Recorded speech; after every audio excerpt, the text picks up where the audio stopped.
Sinamoto.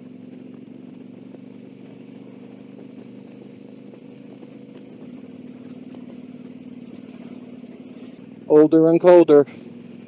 That's what it's all about. I think if we took an average age of a motorcycle rider, I'd be on the older end of that scale. 73 now, and I got my license last March when I was 72. And the colder part is about riding in the winter, riding in this lovely weather that we have today here. Actually, it is kind of a good day. It's supposed to go into the low 40s today. That's beach weather, nearly. So that's why I'm out today. It was supposed to be sunny. You see the sun? I don't, but guess what? That's one of my pet peeves for winter riding. The sun angle. It's always so low in the sky. It's always in your eyes. Unless you're facing away from the sun. And that's only one direction. The other three, you get some of the sun in your eyes. And since it's, like I said, so low in the sky all the time, doesn't matter what time you ride, you get sun in your face, in your eyes.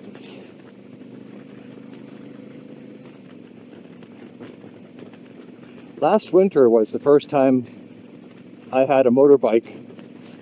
It was the Honda ADV 160, a scooter.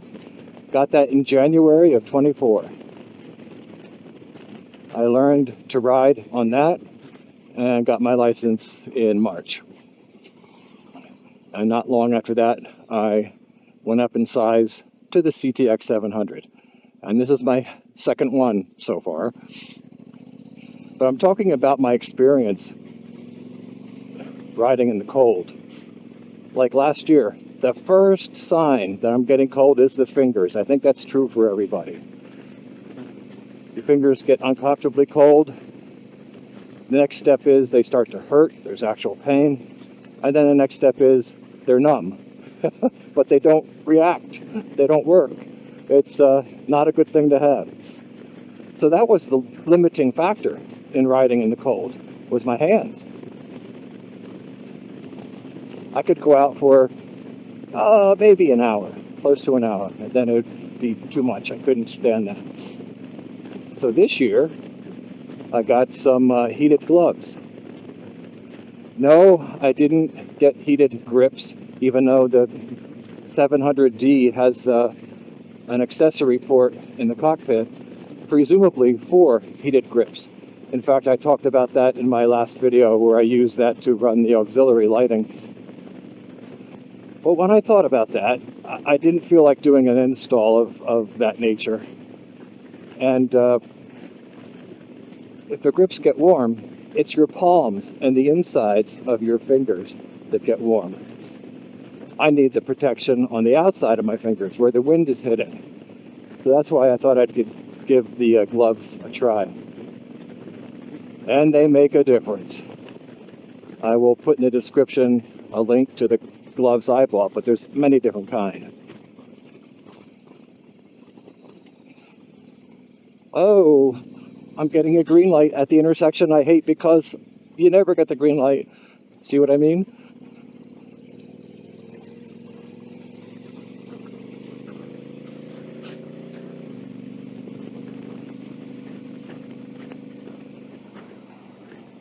So before I actually get on the bike to start riding, I turn the gloves on, I'd say about 10 minutes before I get on the bike.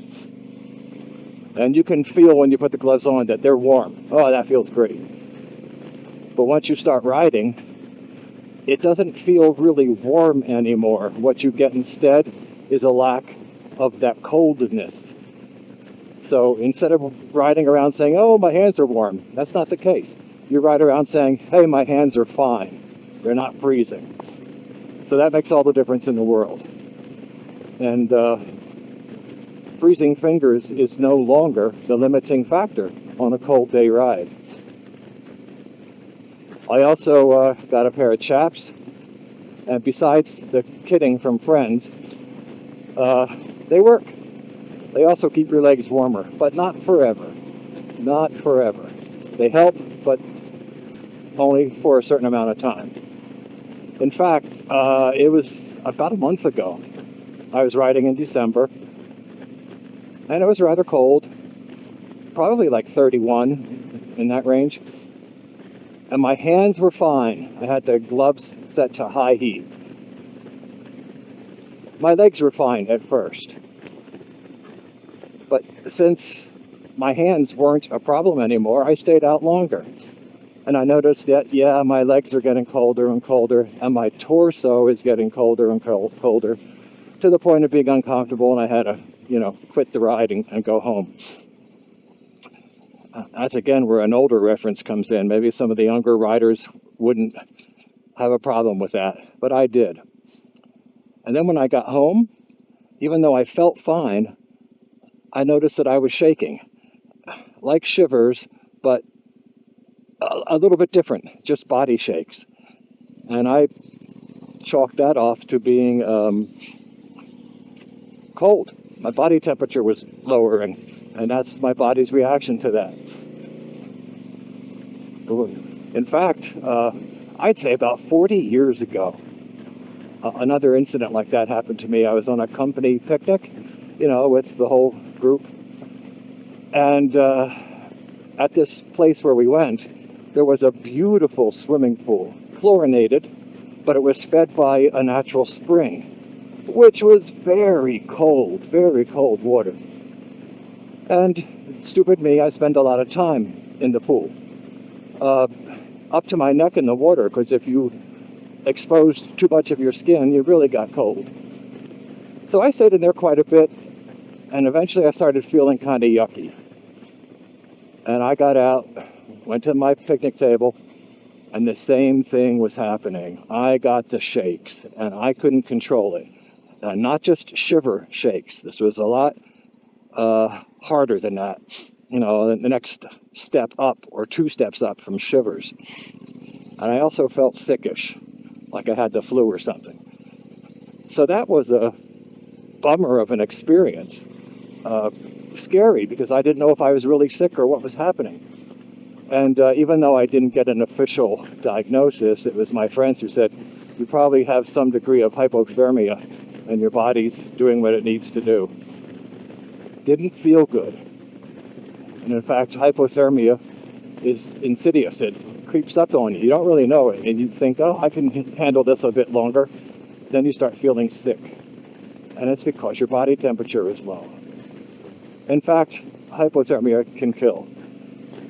So the lesson learned 40 years ago, I guess I forgot that lesson. And last month when I was riding around with warm hands and warmish legs, but my torso was getting cold, I noticed when I got home I had the shakes. So it's possible that hypothermia was starting to begin at that point too. So that's my message here. If you're riding in cold weather, go for it. I mean, I bought the scooter a year ago. I got my license 10 months ago, and I bought this bike, and I'm going to ride. I'm not going to, stow it away for the winter. I'll ride when I can. I do not ride on rainy days where it's already raining. I have gotten caught in light rain, but then when that happens, I make an assessment. Is it going to stop, or should I head home? And it's been okay. And also, when you wait for people to go straight, when you want to make a left,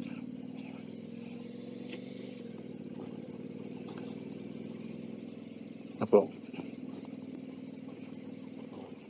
You know something? I forgot my train of thought. Isn't that stupid? That white car which was going straight and I wanted to go left threw me off.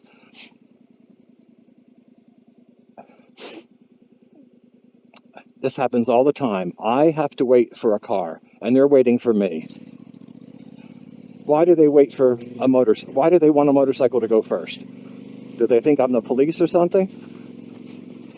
There's a pet peeve.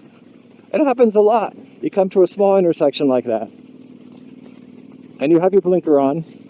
They know you want to turn left, but they have the right of way. They're going straight, so they just sit there. Now I don't know if they're going to pull out in front of me or not. Just follow the rules. You have the right of way. Go. And that annoys me.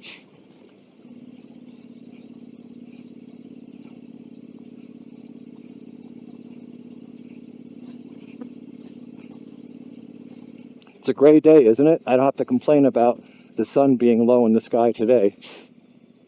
It is a gray day. I like gray days. Because of that reason, because the sun's not a factor of blindness, and I can see every pothole in the street. When the sun is blazing, it doesn't matter what time of year. It creates shadows on the street. So on the street you have these areas of blinding sun or shadow, and it makes it hard to tell where the potholes are or any obstacle in the road. But when it's a gray day like this, you can see everything. Yay.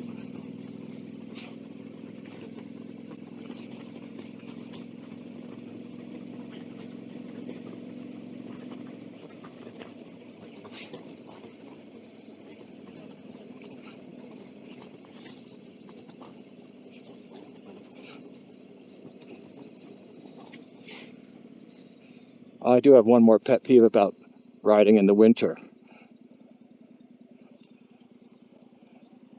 You've seen from, I guess, some of the riding footage here that there's a lot of dried up salt on the streets. They salt like crazy.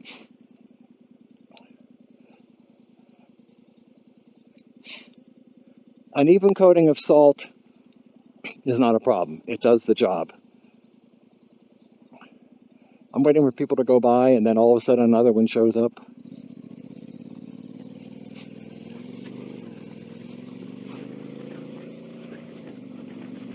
But there are times when they're spreading the salt.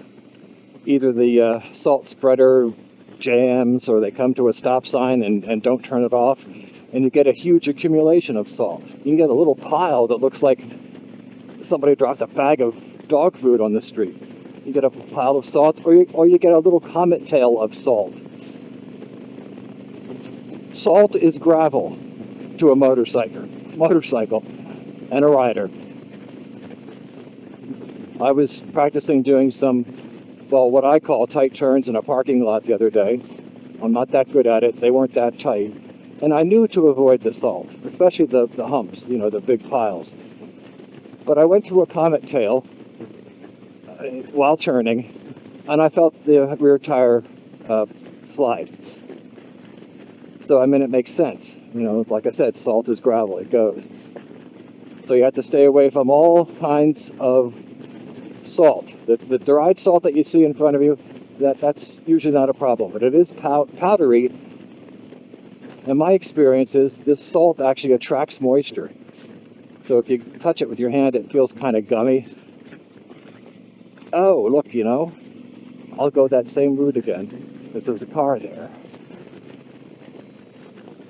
I'm just going around the loop twice because the roads are kind of smooth, and the video should come out better.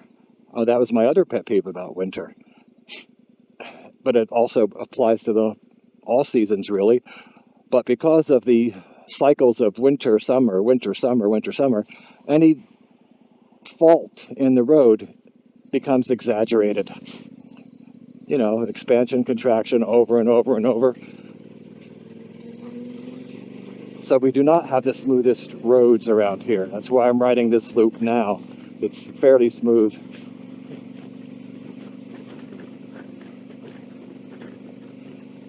Well, to sum that up, if you're riding in colder weather, if you begin to mind it on your hands, on your feet, on your torso, on your leg, if you start to mind it, ask yourself if it's not better to head home or stop somewhere and warm up for a little while first. I think especially if you're older,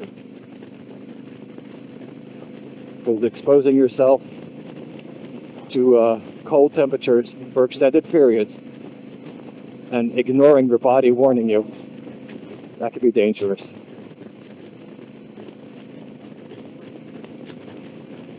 "42 degrees, huh, today? January 13. Gray day, no sun." Thank you for watching. I like doing this. I like being on the bike. I like talking about it.